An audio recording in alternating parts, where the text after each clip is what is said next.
जन्म जरा मृत्यु विनाशनाय जलंधर पामिति स्वाहा। क्रोध अनल में जल जल कर अपना सर्वस्व लुटाया है, निज शांति स्वरूप न जान सका जीवन भरे से भुलाया। चंदन सम शीतलता पानी अब शरण तुम्हारी आया, संसार ताप मिट जाए मेरा चंदन वंदन कोला। ओम ह्रीं संत श्रवण आचार्य भगवान श्री विद्यासागरी महामनिंद्र सर्वेशाम संसार ताप नाशनाय चंदनंद्र पामिति स्वाहा। हाँ गुरुवर का दरबार है, लागी भीड़ अपार है, कर लो पूजन गुरुवर जी की हो रे जय जयकार है। गुरुवर का दरबार है, लागी भीड़ अपार है, कर लो पूजन गुरुवर जी की हो रे जय जयकार है। जड़ को ना मैंने जड़ समझा नहीं अक्षय निज को पहचाना, अपनी तो केवल सपनी थी ब्रह्म और जगत का भटकाना। चरणों में अर्पित अक्षय है, अक्षय पद मुझको मिल जावे, अब ज्ञान अरुण की किरणों से जय हृदय कमल भी खिल जावे। गुरुवर का दरबार है, लागी भीड़ अपार है, कर लो पूजन गुरुवर जी की हो रे जय जयकार है। आराम आराम से पढ़ना है संगीतकार जी, आराम आराम से पढ़ना है। ओम ह्रीं संत श्रोमणी आचार्य भगवान श्री विद्यासागरी महामुनिंद्र सर्वेशाम अखंड अक्षय प्राप्त है अक्षतांद्र पामती स्वाहा। नाता जोड़ लिया तुमसे, नाता जोड़ लिया, नाता जोड़ लिया तुमसे, नाता जोड़ लिया। इस जग की माया नगरी से, इस जग की माया नगरी से रिश्ता तोड़ दिया, नाता जोड़ लिया तुमसे, नाता जोड़ लिया, नाता जोड़ लिया तुमसे, नाता जोड़ लिया, नाता जोड़ लिया तुमसे, नाता जोड़ लिया। इस जग की माया नगरी से हो, इस जग की माया नगरी से रिश्ता तोड़ दिया, नाता जोड़ लिया तुमसे, नाता जोड़ लिया। इन विषय भोग की मदिरा भी मैं बना सदा सीमत वाला, कृष्णा को प्राप्त करी जितनी उतनी बढ़ती इच्छा ज्वाला। मैं काम भाव विधि वंशी हित मन सुमन चढ़ाने आया हूँ, यह मदन विजेता बन न सके, यह भावी हृदय में लाया हूँ। ओम ह्रीं संत श्रोमणी आचार्य भगवान श्री विद्यासागरी महामुनिंद्र सर्वेशाम कामवाण विध्वंसनाय पुष्पम पामिति स्वाहा। इस क्षुधा रोग की व्यथा कथा भव भव में कहता आया हूँ, अति भक्षी अभक्षी भगी फिर भी मन तृप्ति नहीं कर पाया हूँ। नैवेद्य समर्पित करके मैं कृष्णा की भूख मिटाऊंगा, अब और अधिक ना भटक सकूं, यह अंतर्बोध जगाऊंगा। ओम ह्रीं संत श्रवण आचार्य भगवान श्री विद्यासागरी महामुनिंद्र सर्वेशाम महाक्षुदारोग नाशनाय नैवेद्येंद्र पामिति स्वाहा। मोहांधकार से व्याकुल हूँ निज को नहीं मैंने पहचाना, मैं राग देश में लिप्त रहा, इस हाथ रहा बस पछताना। यह दीप समर्पित है मुनिवर, तेरा तुम दूर भगा देना, तुम ज्ञान दीप की बाती से हम अंतर दीप जला देना। ओम ह्रीं संत श्रोमणी आचार्य भगवान श्री विद्यासागरी महामुनिंद्र सर्वेशाम महामोहांधकार विनाशनाय दीपम पामिति स्वाहा। इन अशुभ कर्म ने घिरा है मैंने अब तक यह माना था, बस पाप कर्म तज पुण्य कर्म को चाह रहा अपनाना था। शुभ अशुभ कर्म सब रिपुदल है, मैं इन्हें जलाने आया, इसलिए गुरु जी के चरणों में अब धूप चढ़ाने आया। ओम ह्रीं संत श्रोमणी आचार्य भगवान श्री विद्यासागरी महामुनिंद्र सर्वेशाम अष्ट कर्म दहनाय धूपंद्र पामिति भोगों को इतना भोगा कि खुद को ही भोगी बना डाला। साध्य और साधक का अंतर मैंने आज मिटा डाला। मैं चिदानंद में लीन रहूं, पूजा का यह फल पाना था जिसके द्वारा वह मिल गया मुझे ठिकाना है। ओम ह्रीं संत श्रोमणि आचार्य भगवान श्री विद्यासागर जी महामुनिंद्रा सर्वेशां महामोक्ष फल प्राप्त है। फलम निर्वपामिति स्वाहा। जग के वैभव को पाकर मैं निस दिन कैसा अलिमस्त रहा। चारों बुद्धियों की ठोकर को खाने में ही अव्यस्त रहा। मैं हूँ स्वतंत्र ज्ञाता दृष्टा, मेरा पर से ज्ञान आता है। जैसे अनर्घ पद का जाओ यह अन्न भावना भाता है। संत श्रोमणि आचार्य भगवान श्री विद्यासागर जी महामुनिंद्र अनर्प प्राप्त है। अर्घ्यम निर्वपामिति स्वाहा। भावों की निर्मल सरिता में अब गाहन करने आया हूँ। मेरा सारा दुख दर्द हरो यह अर्घ भेंटने लाया हूँ। ये तपो मूर्ति ही आराधक ही योगी सर ही महासत। यह अरुण कामना जी की सदी युग युग तक आगामी बसंत। ओम ह्रीं संत श्रोमणि आचार्य भगवान श्री विद्यासागर जी महामुनिंद्राय अनर्प प्राप्त है। जयमाला पुण्य अर्घ्यम निर्वपामिति स्वाहा।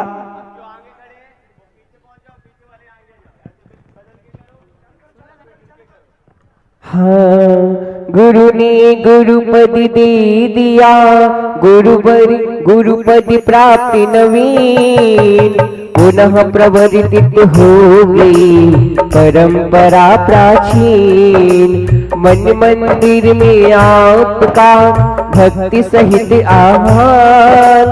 अत्र दृष्ट सन्निधिकरण श्रद्धा सुमन प्रदान।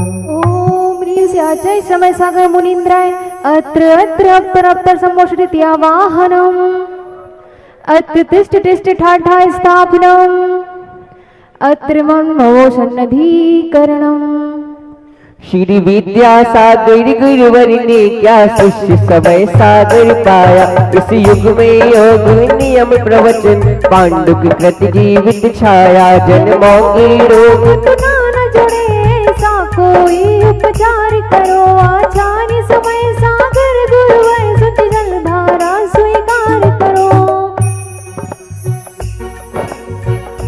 ओम ह्रीं से आचार्य समय सागर मुनीन्द्राय जन्म जना मृत्यु विनाशनाय जलम निर्वपामिति। आरंभ परिग्रह त्याग तथा तप ध्यान धन तुम्हारा है। सांसारिक विषयों से उन्मुख सम्मुख उद्देश्य सवारा है। तन मन धन आकुलता वाला संताप भरा संसार है। आचार्य समय सागर गुरुवर शीतल चंदन स्वीकार करो। ओम ह्रीं आचार्य श्री समय सागर मुनीन्द्राय संसार ताप नाशनाय चंदनम निर्वपामिति। अक्षय पद की प्रत्याशी ने पंचम गति का पद स्वीकारा। चारों गतियों के चक्कर से अति शीघ्र मिलेगा छुटकारा। अच्छे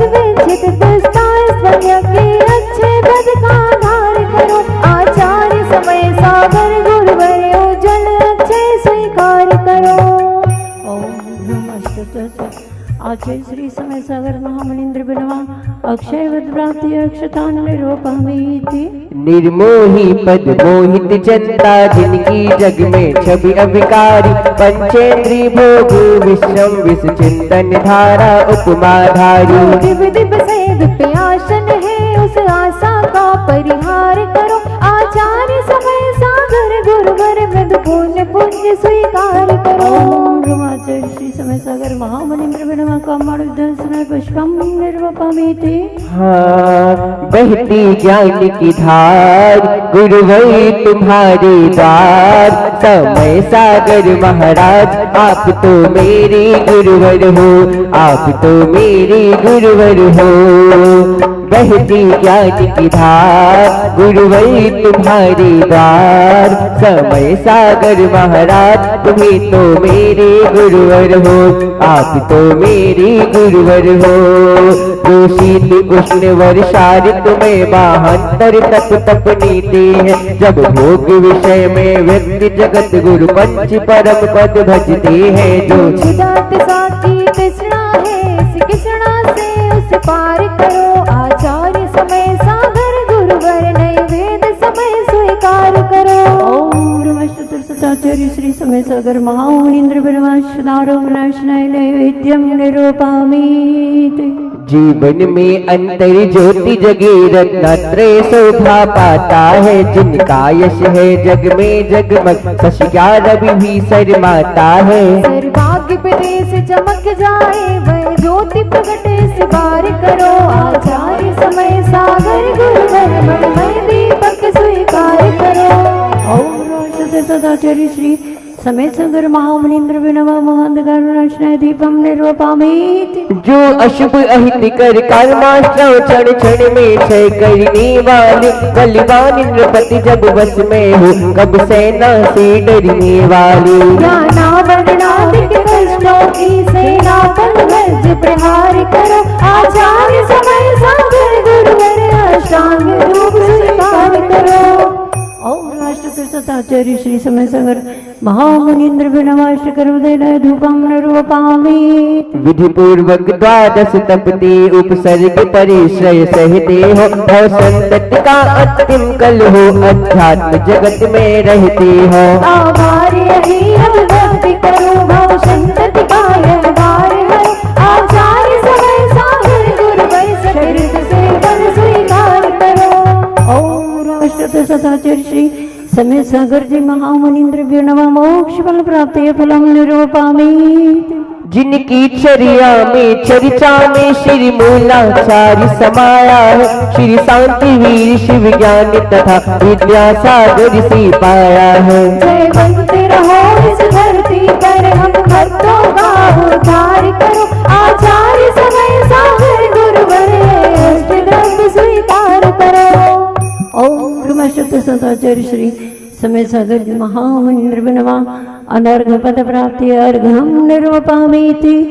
रूप बदल कर आया गुरु का वरदानी हाथ। रूप बदल कर आया गुरु का वरदानी हाथ। साथ छुड़ाया समय ने तो मिल गया समय का साथ हो। रूप बदल कर आया गुरु का वरदानी हाथ। रूप बदल कर आया विद्या गुरुवर का हाथ। साथ छुड़ाया समय ने तो मिल गया समय का साथ।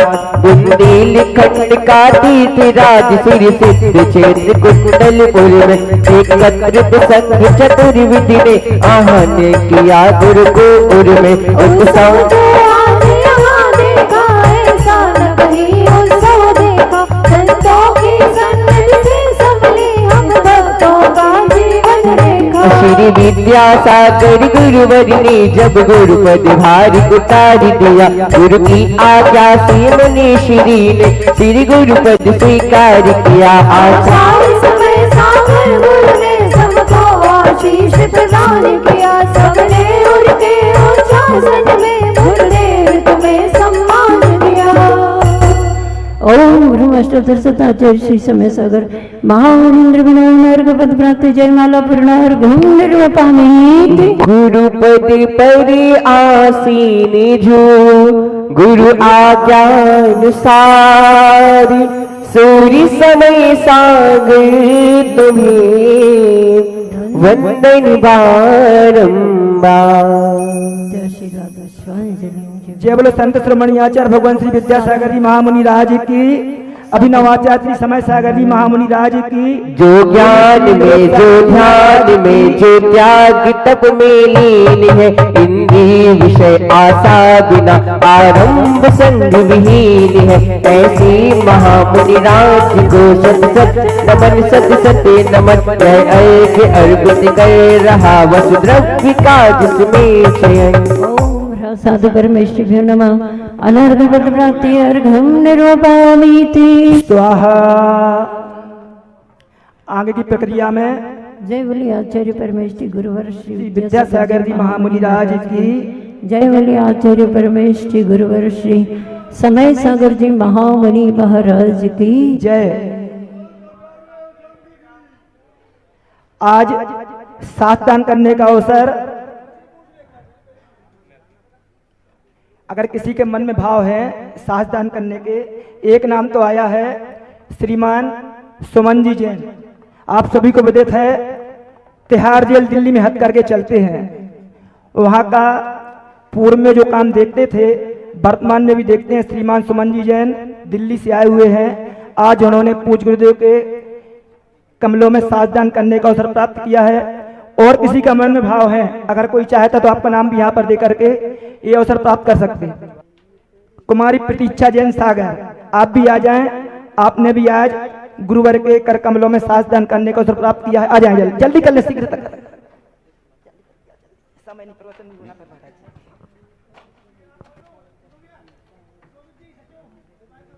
श्रीमान सोवत जी सचिव भोपाल, आप भी आए। आपने भी आज पूज्य गुरुवर को कर कमलों में साथ भेंट करने का अवसर प्राप्त किया है। हाँ, चरणों में है बिठालू, चरणों में है बिठालू, हे दादी शांगी वाणी, हे दादी शांगी वाणी। आ गया हूँ मैं शरण में, आ गया हूँ मैं शरण में, हे दादी सांगी वाणी, हे दादी सांगी वाणी। आ गया हूँ मैं शरण में। परम पूज्य मुनि श्री निरोग सागर महाराज जी के मुखार बंद से हम सभी को अमृत वाणी सुनने को मिलेगी। महाराज जी से निवेदन, हम सभी को अपनी वाणी से उद्बुद्ध करें। नमोस्तु महाराज जी, नमोस्तु नमोस्तु नमोस्तु। ओम नमः सिद्धेभ्यः, ओम नमः सिद्धेभ्यः। जय श्री ओम नमः सिद्धेभ्यः। तरणि विद्या सागर गुरु, तारो हमें ऋषि। करुणा करुणा करो, कर से दो आशीष। यही प्रार्थना आपसे अनुनय से कर जोड़। पल पल पग पग बढ़ चलूं मोक्ष महल की ओर, गुरु आचरण की ओर। देवादिदेव कुंडलपुर के बड़े बाबा आदि ब्रह्मा आदिनाथ भगवान की, चतुर्विंशति तीर्थंकर भगवंतों की, संत श्रोमणी आचार्य भगवंत गुरुदेव श्री विद्यासागर जी महामुनिराज की, परम पूज्य आचार्य प्रवर श्री समय सागर जी महामुनिराज की, ज्येष्ठ श्रेष्ठ निर्यापक स्वर्ण मुनि श्री योग सागर जी आदि 3 कमनों कोटि महामुनिराजों की।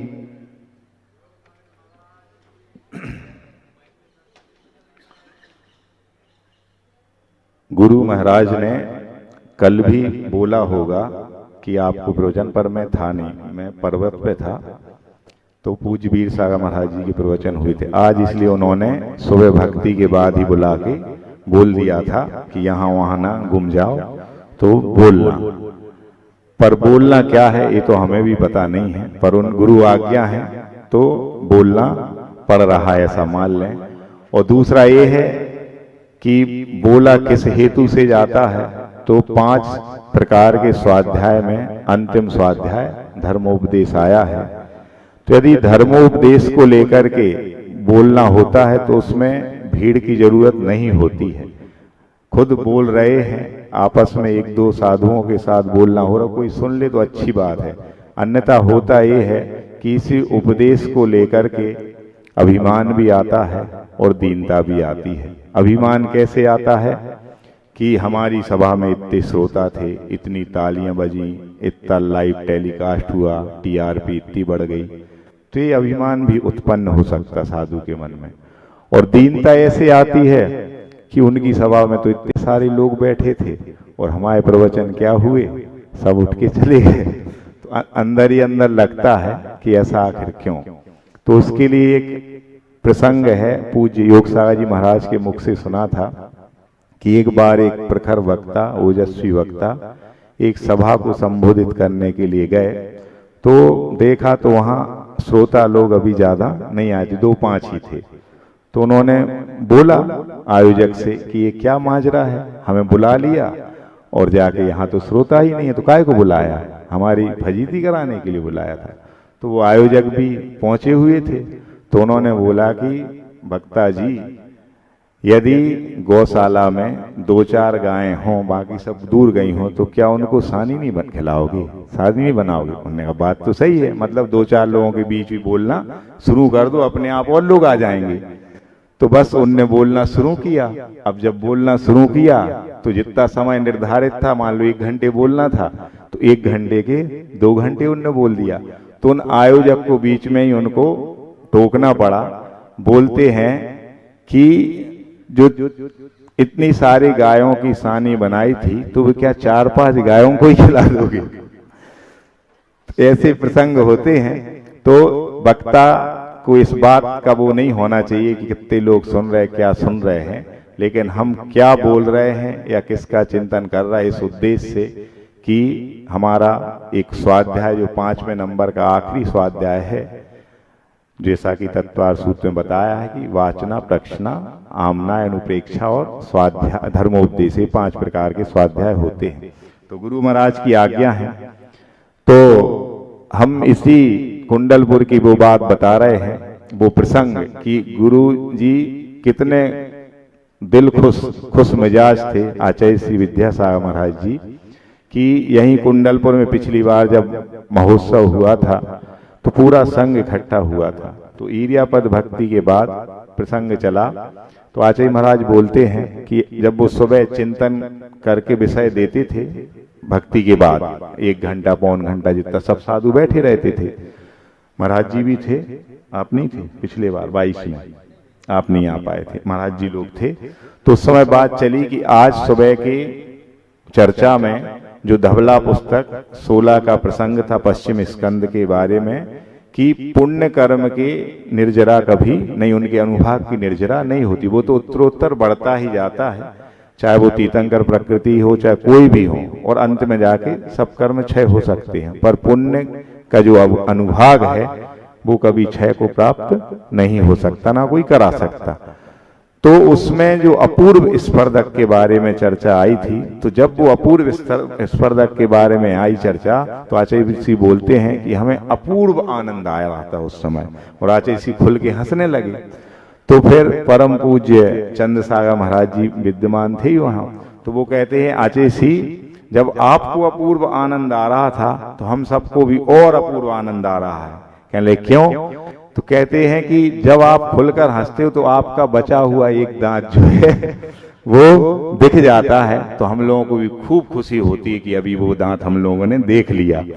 तो ऐसा सुनकर के पूज्य जो अभी आचार्य नवागत आचार्य हैं, वो कभी हंसते नहीं है, माने गुरु के सामने जिंदगी से हम तो जब से देख रहे हैं हमेशा नीचे सिर किए हुए गंभीर मुद्रा में रहते, और देंगे भी तो थोड़ी बहुत मुस्कान दे देते। लेकिन उस दिन जब ऐसा प्रसंग सुना तो वो भी पूरी ईर्यापद भक्ति में हंसते रहे। जब वो हंसेंगे आचार्य भी हंस रहे थे और पूरा संघ बिल्कुल हंसता रहा। तो आचार्य ऐसे कौतूहल प्रिय होते हैं कि अपने शिष्यों को कुछ ना कुछ बात बता के खुद भी आनंद लेते रहते हैं, और शिष्यों को तो जब गुरु आनंद में हो तो शिष्य को इससे बड़ा आनंद क्या हो सकता है। क्योंकि सच्चा शिष्य वही है, कहते ना कि परस्परोपग्रहो जीवा नाम, ये जो सूत्र आया है, तो इस सूत्र में बताया गया कि एक मालिक मुनीम के ऊपर उपकार करता है क्योंकि उसको पगार देता, पेमेंट देता है, उसका गुजारा चलाता है। लेकिन वह नौकर जो है, मुनीम जो है, वो मालिक पे कैसे उपकार करता है? तो उन्होंने बताया कि वह यदि अपना कर्तव्य का बिल्कुल ईमानदारी से निर्वहन कर रहा है तो उनकी भी दिन दूनी रात चौगनी वृद्धि होती है सेठ जी की आमदनी में।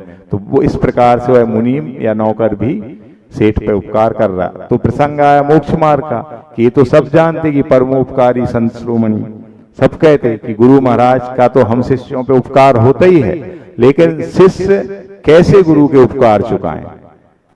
एक तो वो कहा गया पंक्ति में कि कोई कभी ना उपकार चुका सकेगा, सत्य तो यही है, लेकिन फिर भी व्याख्या जब की गई तो उन्होंने बताया कि गुरु की आज्ञा का अक्षरशः पालन करना ही क्या है, शिष्य का गुरु पर उपकार है। कि हम यदि शिष्य बने हैं तो सच्चे अर्थों में तब शिष्य कहलाएंगे कि गुरु ने जिन उद्देश्य को लेकर के हमें दीक्षा दी थी कि आप ऐसा करना ऐसा करना, भले आप प्रभावना नहीं करो लेकिन अब प्रभावना से बचते रहना, ऐसा जो शिष्य करता है वो गुरु को अपने जीवन काल में कभी कोई विकल्प नहीं कराता है, तो वो सच्चा शिष्य है। और इस प्रकार से वह शिष्य उन गुरु के किए गए अनंत उपकारों का थोड़ा बहुत चुका सकता है, ऐसा बताया गया है। तो आचार्य महाराज कितने सहजता से ले लेते थे हर चीज को, जबकि वो कहना चाहिए 2016 के बाद हर साल कुछ ना कुछ उनको हुआ, भली वो एक माह के लिए हुआ, 2 माह के लिए हुआ, लेकिन वो बीमार हुए। तो बात चल रही है उस समय की जब रेवती रेंज में हम लोगों का चतुर्मास चल रहा था। उस चतुर्मास के पहले आचार्य महाराज ने शिष्यों को बुलाया, पूज्य विनम्र सागर जी को, पूज्य संभव सागर जी को, और पिछले कई दिनों से वो बोल रहे थे ऐसा, चूंकि कोरोना काल चल ही रहा था।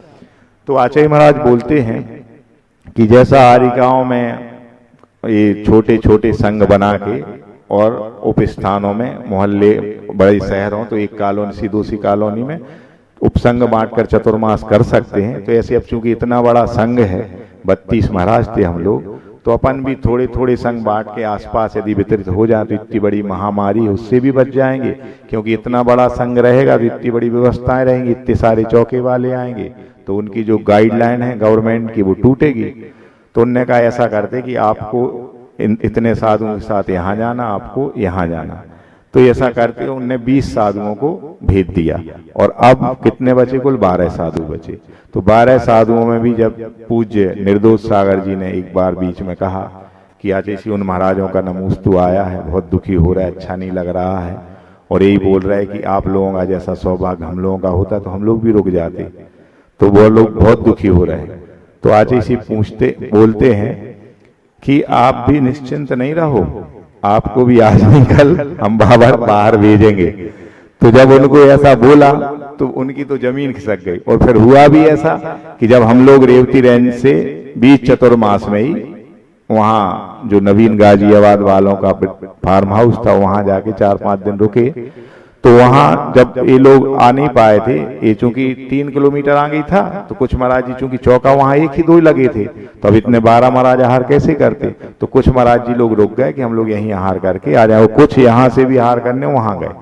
तब महाराजों को बुलाया तो पूज्य निराकुल सागर जी को, निरापद सागर और निरुपम सागर को, ये लोग आए नहीं थे, बुलाओ कहाँ है, तो उन तीनों को और पूज्य निर्दोष और निर्लोप सागर जी को बुला के बोला कि हमने ऐसा ऐसा सोचा है, आपको इस वाली कॉलोनी में जाना है और आपको इसमें जाना, तो वो 5 भी अलग कर दी। अब कुल कितने बचे, 7 महाराज बचे। इतना बड़ा संघ और कहाँ केवल 7 महाराज, और संघ भले कितना छोटा हो जाए, आचार्य की जो फैन फॉलोइंग थी और भक्तों की जो भीड़ थी वो थोड़ी कम होना है, वो तो और दिन दूनी, क्योंकि निषेध में जिज्ञासा होती, जब लिखा कि दर्शन नहीं हो रहे तो और आएंगे लोग बात, इतने को खड़े रहे थे कि आज इसी जंगल को निकलेंगे तो बैरिकेड से वहां दिख जाएंगे अकेले निकलते हुए, तो हम लोग दूर से ही देख लेंगे।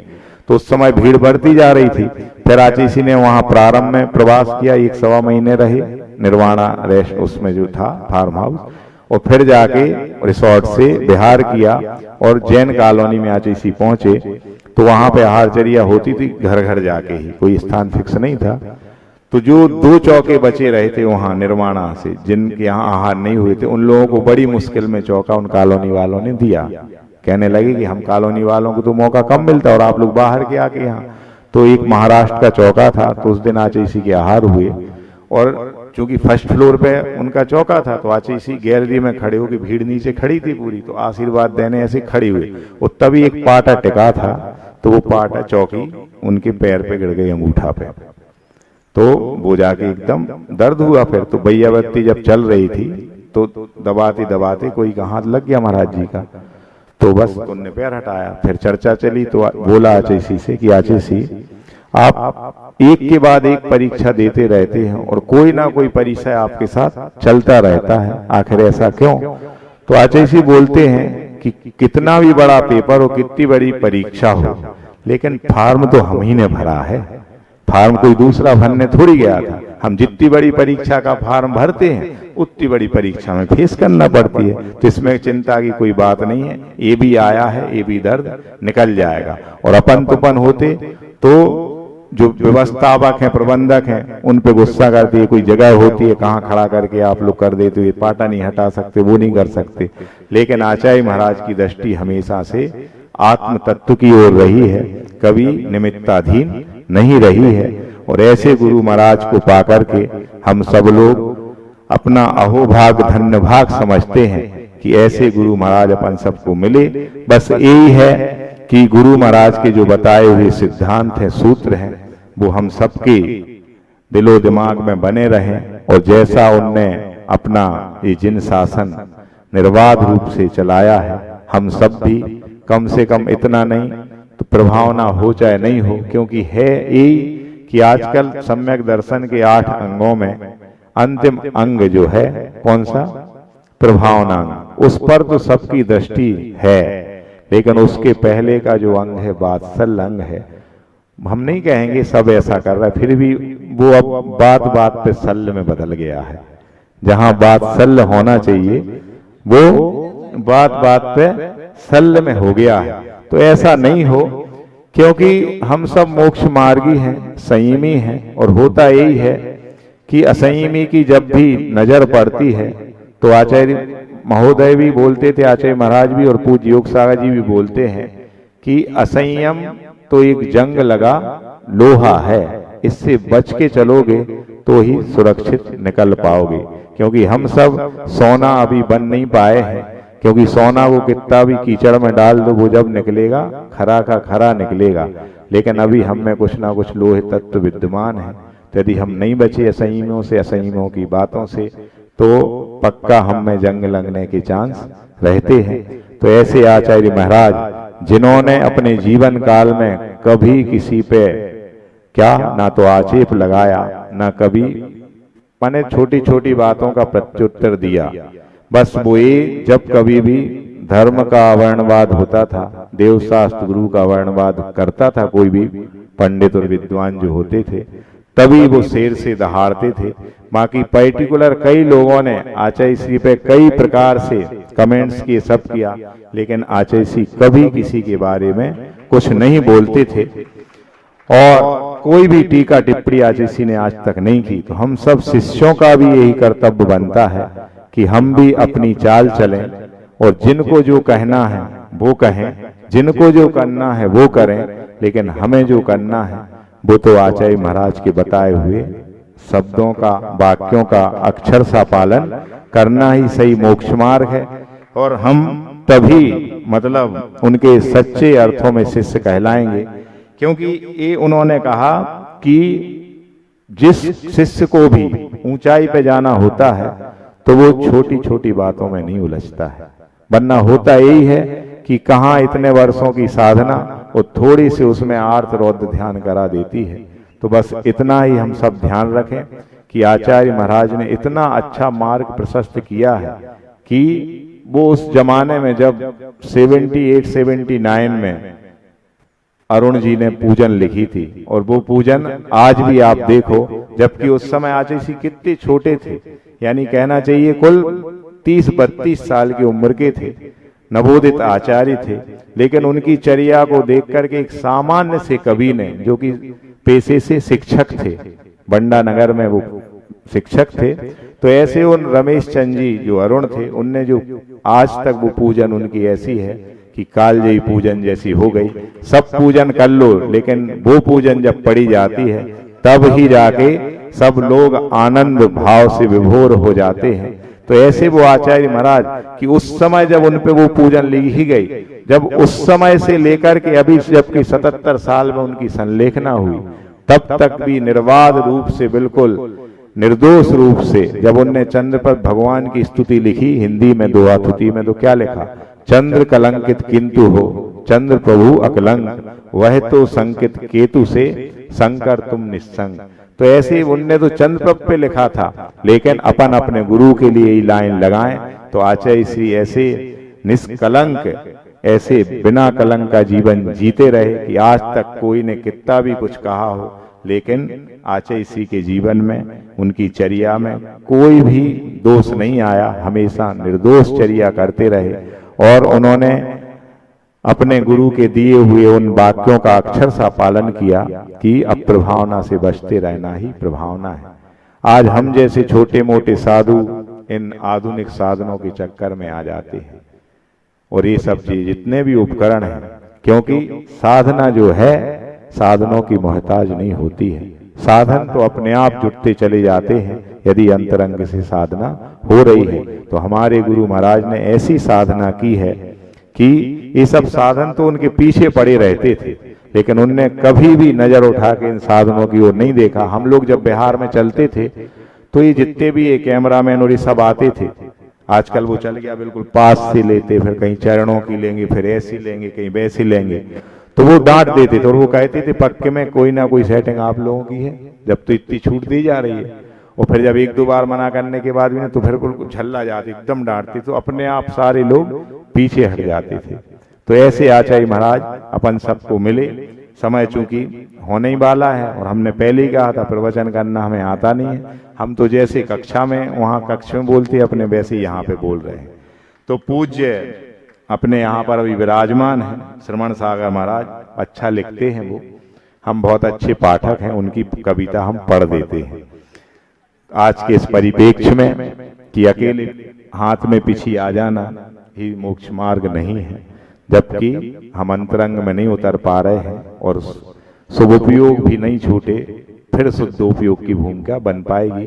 तो इस कविता का टाइटल है अभी मंजिल बहुत दूर है, अभी मंजिल बहुत दूर है, आमूल चूल सज चुके हो, सदराह पर कदम रख चुके हो, चलना भी शुरू कर दिया है, गुरु ने भी हाथ धर दिया है, सब कुछ सहज सुलभ है, पर इतना जरूर है कि मंजिल अभी दूर है। समझ लो फिर मुक्ति तुमसे मिलने को मजबूर है, मंजिल अभी बहुत दूर है। और अंत में आचार्य इसी का ये हाई को कि हम तो कुछ नहीं जानते हैं, कोई शिष्य कुछ नहीं जानता, जो बताया गुरु ने ही बताया। तो उनने ही लिखा था हाई को कि क्या जानूं क्या ना, क्या जानूं क्या ना, गुरु सब जानते, क्या जानूं क्या ना, गुरु सब जानते, कर्तव्य करूं। बस यही अंतिम लक्ष्य हो कि गुरु के द्वारा बताए हुआ जो मार्ग है, जो सूत्र हैं, उन पे हम सभी अक्षर सा बढ़ते जाएं, और एक दिन जिस प्रकार से उन्होंने अपने जीवन को अंतिम रूप दिया है, ऐसी संलेखना इतनी विपरीत परिस्थिति में भी, इतनी कहना चाहिए कष्टों के बावजूद भी, उनने एक बार कहा था, एक वाक्य बोला था उनने कि यदि जीवन में दुर्लभतम है तो वो यही है कि अंत समय में प्रभु नाम और नमोकार निकल जाए, ओम निकल जाए, इससे कठिन जीवन में और कोई दूसरी साधना नहीं है। और वो उन्होंने अंत समय में करके दिखाया।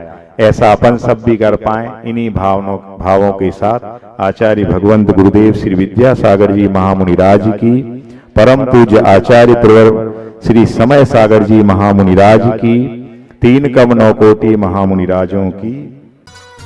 इस कार्यक्रम के पुण्यार्चक थे श्री जयेश भाई जसवंत लाल शाह, श्रीमती रूपाबेन शाह, श्री अर्पित वखारिया, श्रीमती अदिति वखारिया, कियारा वखारिया, जियान वखारिया, कुंजन गांधी, ईशा गांधी एवं हथवी गांधी।